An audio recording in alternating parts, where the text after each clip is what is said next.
ये समय सेहत के लिए और विदेश यात्रा के लिए संवेदनशील है।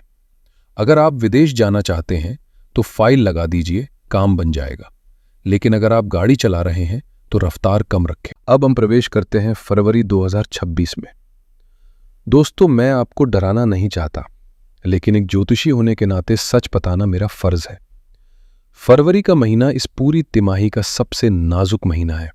क्यों? क्योंकि इस महीने में 9वें घर में 3 बड़े दोष बन रहे हैं: ग्रहण दोष, अंगारक दोष और बुध आदित्य योग पर राहु का साया। इसका सीधा असर आपके करियर और मानसिक शांति पर पड़ेगा। डेटा साफ कहता है, नौकरी जाने का खतरा, जॉब लॉस अलर्ट। फरवरी में हो सकता है कि आपके बॉस के साथ आपका विवाद इतना बढ़ जाए कि बात इस्तीफे तक आ जाए। आपको लगेगा कि आपकी मेहनत का श्रेय कोई और ले रहा है। मैनेजमेंट आपको निशाना बना सकता है। मेरा सुझाव है, 12 फरवरी से 22 फरवरी के बीच बिल्कुल शांत रहें। नौकरी छोड़ने की गलती ना करें। यह ग्रहण का धुआं है जो कुछ दिनों में छट जाएगा। इसके अलावा 23 फरवरी को बुध वक्री हो जाएंगे। इसका मतलब है बातचीत में गलतफहमी। आप कुछ बोलेंगे, सामने वाला कुछ और समझेगा। घर में, दफ्तर में वाणी पर संयम रखें। डेटा चेतावनी देता है कि इस समय नए गैजेट्स न खरीदें और कोई भी नया कॉन्ट्रैक्ट साइन न करें। तकनीकी खराबी हो सकती है। जैसे ही फरवरी खत्म होगा और हम मार्च 2026 में आएंगे, आप देखेंगे कि मौसम बदल रहा है। मार्च का महीना है वापसी। सबसे बड़ी खुशखबरी, 11 मार्च को देवगुरु बृहस्पति आपके लग्न में मार्गी हो जाएंगे। अब तक जो किस्मत अटक अटक कर चल रही थी, वह अब दौड़ने लगेगी। आपका दिमाग साफ होगा।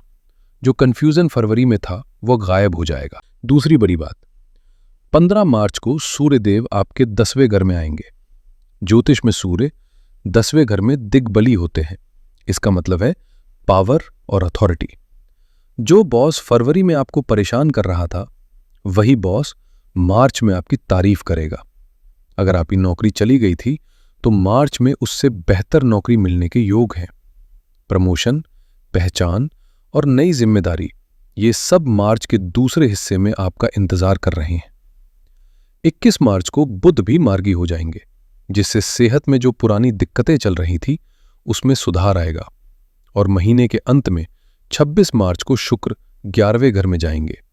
यानी मार्च का अंत पैसा, मस्ती और सुख सुविधाओं के साथ होगा। हमने महीनों का हाल जान लिया। अब जरा विशिष्ट क्षेत्रों पर नजर डालते हैं, क्योंकि हर इंसान की प्राथमिकता अलग होती है। सबसे पहले बात करते हैं दिल के मामले की। जनवरी और फरवरी थोड़े पेचीदा है। अगर आप शादीशुदा हैं तो 7वें घर में बहुत सारे ग्रहों का होना और मंगल का प्रभाव अहंकार का टकराव करवा सकता है। छोटी बात का बतंगर बन सकता है। लेकिन अविवाहितों के लिए यह तिमाही किसी वरदान से कम नहीं है, क्योंकि गुरु लग्न में बैठकर 7वें घर को देख रहे हैं। विवाह योग प्रबल है। हमारा डेटा कहता है कि मई जून तक शादी होने के मजबूत योग हैं, लेकिन रिश्ते और बातचीत जनवरी से मार्च के बीच ही पक्की होगी। तो अगर कोई रिश्ता आए तो उसे मना न करें, ध्यान से देखें। अब बात करते हैं हमारी माताओं और बहनों की, जो घर की नींव होती हैं, हमारी गृहिणियां। आपके लिए ये 3 महीने थोड़े मिले जुले परिणाम लेकर आ रहे हैं। ध्यान से सुनिएगा। सबसे पहले खुशी की बात। क्योंकि देवगुरु बृहस्पति आपके लग्न में बैठे हैं, आपका मन धार्मिक कार्यों में लगेगा। आपके घर में मांगलिक कार्य होने के पूरे योग है। कोई पूजा, कथा या छोटा फंक्शन हो सकता है, जो घर का माहौल खुशनुमा बना देगा। लेकिन चुनौती कहां है? शनि देव की दृष्टि आपके 4थे घर पर पड़ रही है। हमारा डेटा इसे उथल पुथल कहता है। इसका मतलब है कि आप घर के लिए जी तोड़ मेहनत करेंगी, लेकिन शायद आपको वो सराहना या तारीफ न मिले जिसकी आप हकदार हैं। आपको कभी कभी लगेगा कि सब कुछ आप ही को संभालना पड़ रहा है और कोई आपकी मदद नहीं कर रहा। घर में छोटी छोटी बातों पर मानसिक शांति भंग हो सकती है। सेहत की बात करें तो हमने पहले भी जिक्र किया, जनवरी के मध्य से फरवरी के बीच आपको अपनी सेहत का खास ध्यान रखना है। डेटा विशेष रूप से गर्भाशय, ओवरीज और हार्मोनल समस्याओं का उल्लेख करता है। अगर आपको कोई भी तकलीफ महसूस हो तो बाद में दिखा लूंगी वाला रवैया न रखें। तुरंत डॉक्टर से मिले। और एक जरूरी बात, फरवरी में जब बुध वक्री होंगे तो जुबान फिसल सकती है। हो सकता है आप ससुराल पक्ष या पति से गुस्से में कुछ ऐसा बोल दें जो आप बोलना नहीं चाहती थी, जिससे घर का माहौल खराब हो। शनि की वजह से घर के खर्चे भी बढ़ सकते हैं, इसलिए बजट पर नजर रखें। आपके लिए सबसे बड़ा उपाय है तुलसी सेवा। घर में जो तुलसी जी हैं, उनके पास रोजाना घी का दिया जलाएं। यह आपके घर की नकारात्मक ऊर्जा को सोख लेगा।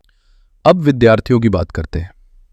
स्टूडेंट्स के लिए 5वें घर पर गुरु की दृष्टि और राहु की दृष्टि दोनों है। गुरु कहते हैं पढ़ाई करो, राहु कहता है शॉर्टकट ढूंढो, लेकिन कुल मिलाकर परिणाम सकारात्मक है। खासकर वो स्टूडेंट्स जो विदेश जाना चाहते हैं, उनके लिए फरवरी का महीना सबसे बेहतरीन है। वीजा के लिए प्रयास करें। धन के मामले में गुरु का लग्न में होना लगातार पैसे का आना दिखाता है, लेकिन आर्द्रा नक्षत्र वाले लोगों को सावधान रहना होगा।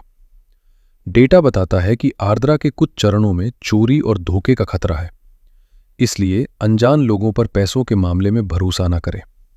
लेकिन हां, संपत्ति खरीदने या बेचने के लिए मार्च का महीना शुभ रहेगा, क्योंकि चौथे घर के स्वामी बुध मार्गी हो जाएंगे। अब मैं थोड़ा और गहराई में जाना चाहता हूं। मिथुन राशि में 3 मुख्य नक्षत्र होते हैं।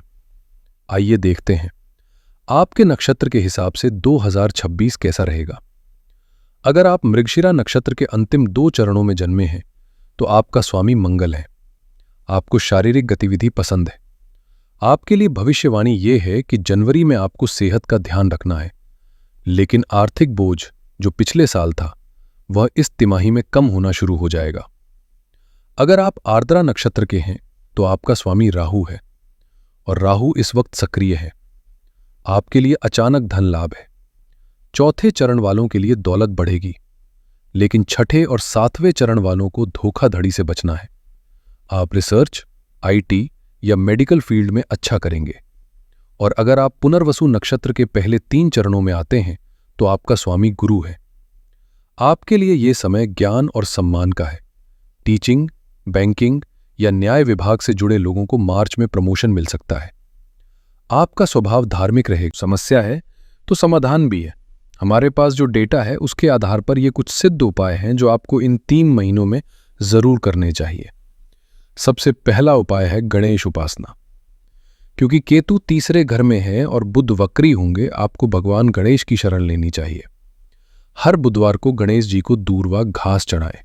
मुमकिन हो तो मोदक या दूध की बनी मिठाई का भोग लगाए और ओम एकदंताय नमः का 108 बार जाप करें। दूसरा उपाय है सूर्य राहु ग्रहण दोष के लिए। फरवरी में ग्रहण के बुरे असर से बचने के लिए रोज सुबह सूर्य को जल दें और उस जल में थोड़े काले तिल डाल लें। साथ ही किसी गौशाला में जाकर अनाज और कंबल का दान करें। तीसरा उपाय आपकी घर की शांति और सेहत के लिए है। घर में हरी और श्यामा तुलसी रखें और बुधवार को घी का दिया जलाएं। साथ ही एक फिटकरी का टुकड़ा लें, उसे किसी जालीदार थैली में डालकर अपने मुख्य दरवाजे के पीछे दाईं तरफ लटका दें। यह नकारात्मक ऊर्जा को घर में घुसने ही नहीं देगा। और चौथा उपाय, क्योंकि मंगल 8वें घर में है, शिवलिंग पर दूध, काले तिल और शक्कर मिलाकर अभिषेक करें।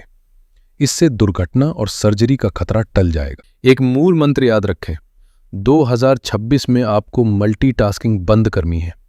एक वक्त में एक काम करें। जल्दबाजी आपकी दुश्मन है और धैर्य आपका मित्र। तो दोस्तों, ये था मिथुन राशि का पूरा लेखा जोखा जनवरी, फरवरी और मार्च 2026 के लिए। याद रखिएगा, ग्रह सिर्फ रास्ता दिखाते हैं, चलना आपको पड़ता है। देव गुरु बृहस्पति आपके लग्न में बैठकर आपकी रक्षा कर रहे हैं। बस आपको अपने कर्म सही रखने हैं। अगर आपको ये वीडियो अच्छी लगी, अगर आपको लगा कि इसमें दी गई जानकारी आपके जीवन से जुड़ रही है, तो इसे लाइक जरूर करें।